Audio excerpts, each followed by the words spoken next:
All right, let's jump right into this explainer. Today we're unraveling India's seismic zonation framework. And honestly, we're looking at a massive administrative tug-of-war. On one hand, you've got rapid, cutting-edge advancements in geological science screaming for stricter building codes to protect our booming cities. But on the other hand, you have the very real, very heavy economic and administrative nightmare of updating national earthquake maps without literally paralyzing all infrastructure development. Think about the high-rise you live or work in right now. How safe is it really? It's a fascinating balancing act between hard scientific accuracy and public policy reality, and we're going to break down exactly how it all works. Here is our roadmap for today. We're going to start with the baseline defense map, check out the power of the old rulebook, dive into 5 major scientific gaps, explore the massive 2025 Zone 6 shock, and finally look at the phased resolution designed to fix it all. Okay, Part 1, the baseline defense map. Let's look at the bedrock rules of city planning. So at its core, seismic zonation is really just dividing the country into different colored risk buckets. But for a public administrator, this map is absolutely everything. It's the legal foundation that tells disaster management teams where to stockpile relief materials. It guides urban planners on where to build safely, and it even dictates how insurance companies price their risk. It's literally the geographic blueprint for expected ground shaking. Without it, civil defense and urban expansion would essentially be flying blind. Now, looking at the Bureau of Indian Standards framework under Code IS 1893, we've got 4 active zones right now, from Zone 2, which is low risk, all the way up to Zone 5, which is very high risk. But notice what's missing. There's absolutely no Zone 1. It doesn't exist. That historical designation was actually scrapped years ago because, geologically speaking, no part of the Indian subcontinent is completely safe from tremors. The baseline starts at low risk, but the risk is never zero.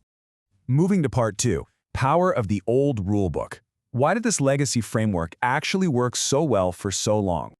Well, having a single uniform map gave every local government a simple, standardized rulebook. Imagine the absolute chaos if every single city had to invent its own earthquake math from scratch.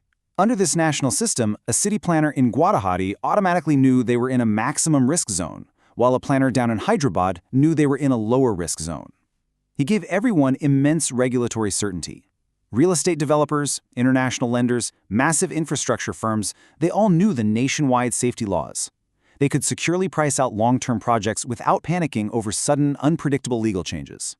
Plus, it helped national agencies figure out exactly where to systematically set up their regional seismic monitoring stations. Which brings us to Part 3, the 5 scientific gaps. Because science and our explosive urban growth doesn't just stand still. When you stack up the legacy problems against modern solutions, the gaps are pretty glaring. First off, our old maps are completely static. They sit unchanged for years, whereas modern geology uses dynamic updates, literally tracking the Earth's crust with satellites in real time. Second, we're using these broad, one-size-fits-all zones where entire cities get painted with the exact same brush. Modern policy demands urban microzonation, meaning street-by-street hazard mapping. Third, the old system lumps totally different geographies together, treating the active tectonic thrusts of the Himalayas almost exactly like the flat plains of North India. Fourth, we're relying heavily on historical hindsight, while the rest of the world has shifted to probabilistic risk calculations. And finally, relying on outdated generalized hazard assessments for megaprojects is just incredibly dangerous today. These massive investments now absolutely require mandatory site-specific investigations before a single shovel hits the dirt. Let's make this concrete to really understand why those broad zones fail. Think of a building sitting on soft river silt, like Site A here. During an earthquake, this loose sandy ground acts literally like jelly. It traps the seismic waves and actually intensifies the shaking. Geologists call this the basin effect. Now compare that to Site B, a building anchored safely on exposed solid bedrock. That bedrock acts as a natural shield, dramatically dampening the shaking. The crazy part? If both of these completely different sites fall into the same broad geographic block on our map, our legacy building codes treat them exactly the same. We either end up over-engineering the bedrock building or dangerously under-engineering the river silt building. And then there's the whole historical hindsight problem. Using our old maps is basically like a doctor predicting your health entirely on family history. Looking at an earthquake from centuries ago and saying, well, your grandfather had heart disease, so you will too. It assumes the past is a perfect crystal ball for the future, but global policy now uses probabilistic assessments, or PSHA. These act way more like a modern lifestyle scan. They calculate the actual mathematical likelihood of future risks, factoring in fault line stress and energy buildup, so planners can actually prepare for what might happen next, not just what already did. All right, part 4, the 2025 Zone V shock. This is where the administrative dilemma really hits the fan. So, to fix all these scientific gaps, the Bureau of Indian Standards drafted a highly progressive update for 2025, and it was a massive shock to the system. The draft forcefully carved out the absolute highest risk areas. We're talking the entire Himalayan mountain belt, the Northeast region, and Kutch and Gujarat, and dumped them into a brand new ultra-severity tier called Zone 6, supercritical risk. Now, creating a new zone isn't just about picking a new color for the municipal map. It has immediate, inescapable legal consequences.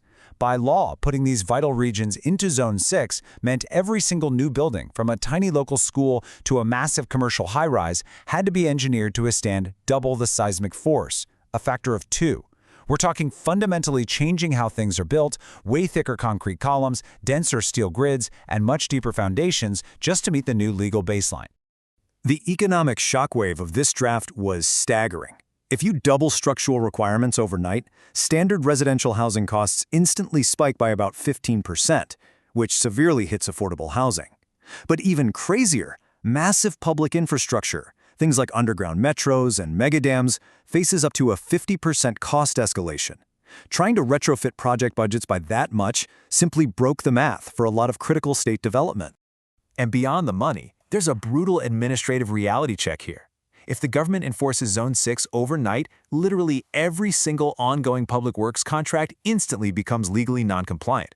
You'd have to halt massive projects mid-construction just to completely redesign their structural supports. That means massive contract disputes, multi-year delays, the whole shebang. Plus, we've got a huge institutional capacity gap. Transitioning to advanced probabilistic planning means local Tier 2 and Tier 3 city inspectors need to understand complex new mathematical maps. Right now, hundreds of thousands of municipal engineers just aren't trained for that. A sudden legal shift wouldn't just make things safer, it would literally paralyze the entire system. So how do we fix this? Part 5. The phased resolution. Because of that severe disruption, the government had to hit pause and come up with a practical compromise, a phased evolutionary transition. In Phase 1, the short term, we keep the simple 4-zone map as the baseline for everyday housing. We have to keep construction moving so families can build homes and avoid total economic stagnation. In Phase 2, the midterm, we apply those strict modern micro-mapping checks from the top down, exclusively targeting critical megaprojects, dams, and dense Tier 1 cities first. And finally, Phase 3, the long term, where we slowly update the nationwide macro maps. This gives local training, engineering curriculums, and soil mapping capabilities the time they desperately need to catch up. It's a really delicate balancing act, right? We're trying to build a safer nation step by step without breaking the economy. As we wrap up this explainer, I want to leave you with this. Think about your own local municipality. How are they planning for future resilience? Are the new buildings popping up in your neighborhood relying on static history, or are they proactively preparing for probabilistic futures? Thanks for hanging out and exploring this with me today.